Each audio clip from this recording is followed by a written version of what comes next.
अस्सलामुअलैकुम फ्रेंड्स, उम्मीद है आप सब खैरियत से होंगे। तो आज बनाएंगे मज़ेदार से आलू के पराठे जो बनते हैं एकदम सॉफ्ट। ये देखें, फोल्ड करके आप चेक कर सकते हैं कि ये एकदम नरम और मुलायम से बनते हैं। तो आलू के पराठों को लंच में भी ले जा सकते हैं, इसको आप बच्चों को भी दे सकते हैं। तो इन आलू के पराठों को इसी तरह किसी भी रायते के साथ या कोई भी सब्जी या कोई भी फ्राई अंडे के साथ इन पराठों को एंजॉय कर सकते हैं। तो ये पराठे बहुत ही आसान हैं बनाने, मिनटों में बन जाते हैं। तो ये देखें कितना सॉफ्ट है, इतना मुलायम, जैसे पूरी हो। तो पूरी जैसे मुलायम पराठे बनाने के लिए ये देखिए, ये मैं आपको तोड़ के भी दिखा देती हूँ। बहुत ही सॉफ्ट और एकदम कुक हुए हुए पराठे बनेंगे। तो ये पराठा बनाने के लिए मैंने 4 उबले हुए आलू ले लिए हैं। इन आलूओं को ग्रेटर से ग्रेट करेंगे।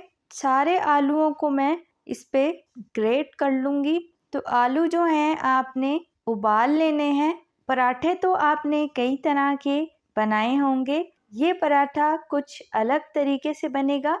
तो हम सभी अपने घरों में आलू के पराठे तो बनाते हैं, ये पराठा कुछ अलग तरीके से बनता है। आगे चल के मैं आपको बताऊंगी कि इसमें क्या ऐसी चीज़ है जो इन पराठों को दूसरे पराठों से अलग करती है। मैंने मीडियम साइज के आलू लिए हैं। आलूओं को ठंडा करके इस्तेमाल करना है। हल्दी हाफ टी स्पून, अब मैं बाकी के भी मसाले डाल लूंगी। हाफ टी स्पून लाल मिर्च का पाउडर, 1 टेबलस्पून नमक आप अपने टेस्ट के मुताबिक कम या ज़्यादा भी कर सकते हैं। हाफ टी स्पून सफ़ेद साबुत ज़ीरा, 5 से 6 सब्ज़ मिर्चें जिनको मैंने चॉप करके डाला है। थोड़ा सा धनिया चॉप किया हुआ।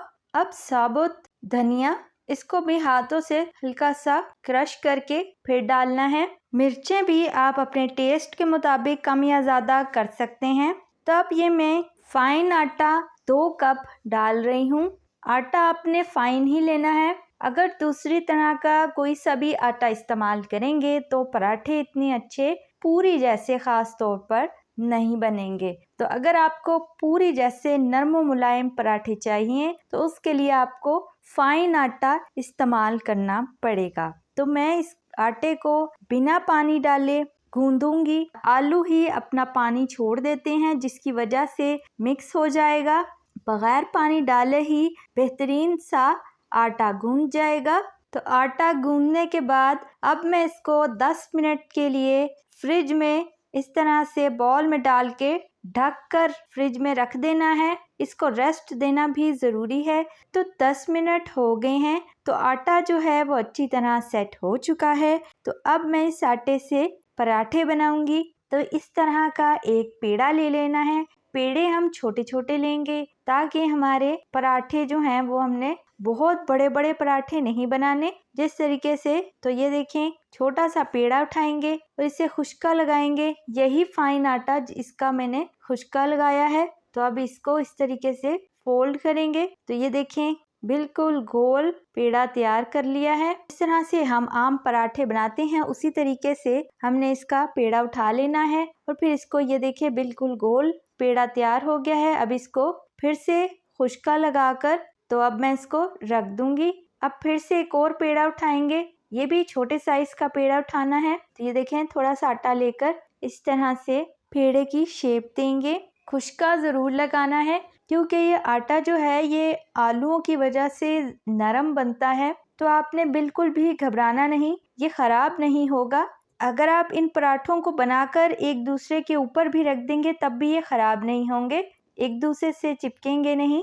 तो इस तरीके से आपने पेड़े तैयार करते जाना है। तो इस तरीके से मैं सारे पेड़े पहले ही बना कर रख लूँगी। तो अब मैं इन पेड़ों को एक एक करके इस तरह रोटी की तरह, जिस तरह हम रोटी बनाते हैं बिल्कुल उसी तरह से इस तरह से पेड़े को अंडे की तरह शेप देंगे। इसके किनारों को बारीक करेंगे ताकि इसके जो किनारे हैं वो बारीक बारीक बने। इस तरह करने से जो पराठा है वो बिल्कुल गोल बनेगा।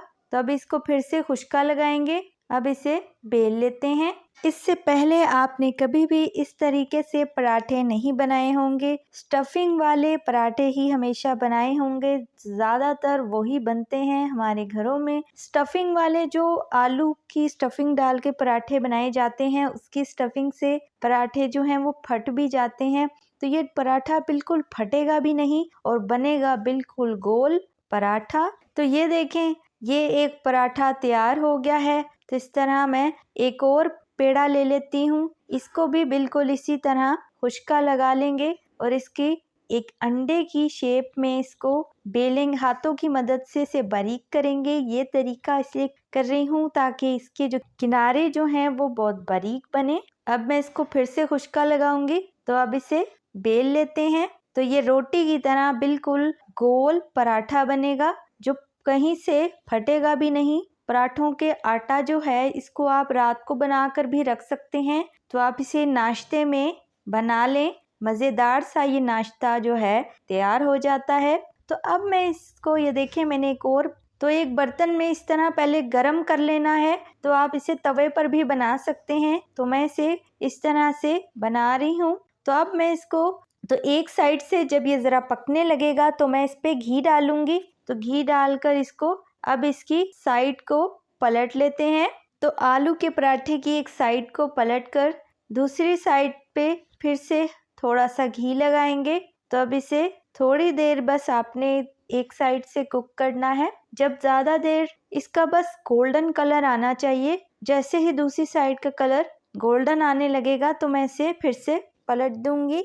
तो मैंने अब पराठे को जो है इस तरह से थोड़ा सा, ये देखें, इस तरह हल्का हल्का सा हिलाएंगे ताकि जो घी है वो हर साइड से लग जाए और पराठा एकदम खस्ता और नरम और मुलायम मज़ेदार सा पूरी जैसा पराठा बनकर तैयार हो। कलर गोल्डन टू ब्राउन होने स्टार्ट हो गया है। तो ये देखिए हल्का हल्का सा इस तरह का पराठे का कलर आ गया है। तो अब मैं इसको दूसरी साइड से भी इसी तरह का कलर आने तक कुक करूंगी। तो पराठे बनाते वक्त कभी भी एक साइड पर पराठे को पकते नहीं छोड़ना चाहिए, बल्कि इस तरह से इसकी साइडें थोड़ी थोड़ी देर बाद पलटनी चाहिए। उससे पराठा बहुत टेस्टी और मज़ेदार बनेगा। इस तरह बहुत ही खस्ता पराठा बनेगा और बहुत ही मज़ेदार होगा। तो ये देखें, ये पराठा जो है वो तैयार हो गया है। अब मैं इसे कर लेती हूँ डिश आउट। बिल्कुल गोल पराठा जो कहीं से फटा भी नहीं। तो अब एक और पराठा जो हमने लगाया था इसी तरह बेल के रखा हुआ था, तो इसको भी पका लेते हैं। तो अब मैं इसकी भी साइड एक पक गई है। तो ये देखें कलर गोल्डन आ गया है, हल्का सा कुक हो चुका है। अब इसके ऊपर थोड़ा सा घी लगा दें। पराठों को इवनिंग टाइम में बना लें, चाहे तो इसको नाश्ते में बना लें। तो ये देखें पराठे, जो आम पराठा होता है वो फट जाता है, लेकिन ये पराठा बिल्कुल भी फटेगा नहीं और बहुत बारीक बना है। तो ये देखें दोनों तरफ से ब्राउन कलर आ चुका है। तो पराठे जो होते हैं इनको, ये देखें मैं थोड़ी देर बाद इसकी साइड को पलट देती हूँ।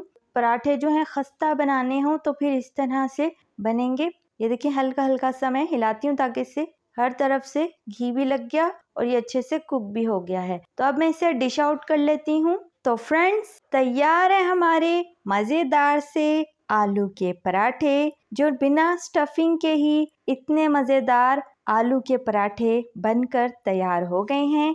आपने इससे पहले आलू की स्टफिंग भरकर आलू के पराठे बनाए होंगे। तो ये कुछ अलग तरीके के पूरी जैसे नरम व मुलायम आलू के पराठे बनकर तैयार होते हैं।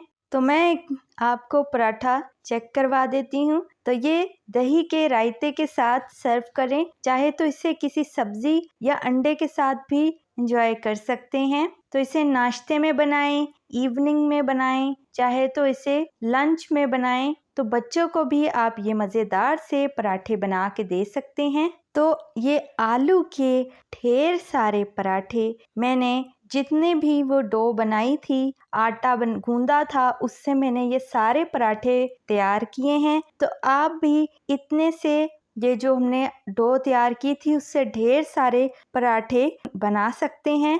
तो ढेर सारे पराठे बनकर तैयार होंगे, वो भी नरम व मुलायम, बिल्कुल सॉफ्ट पराठे। तो आप इन पराठों को अपनी फैमिली के साथ एंजॉय कर सकते हैं। तो ढेर सारे पराठे आप भी सिर्फ 2 कप फाइन आटा से बना सकते हैं। तो आप भी इन मुनफरिद से आलू के पराठों को ज़रूर ट्राई कीजिएगा। स्टफिंग वाले पराठे तो हम बनाते ही रहते हैं, तो ये वाले पराठे कुछ अलग हैं, तो इनको ज़रूर ट्राई करें। वीडियो को फ्रेंड और फैमिली के साथ लाइक और शेयर ज़रूर करें। चैनल पे नए हैं तो सब्सक्राइब करें, बेल आइकन के नोटिफिकेशन को प्रेस कर लें ताकि मेरी हर नई आने वाली वीडियो की नोटिफिकेशन आप तक पहुंच सके। मिलते हैं एक नई रेसिपी के साथ। मिशा फूड सीक्रेट्स को दुआओं में याद रखिएगा। अल्लाह हाफिज़।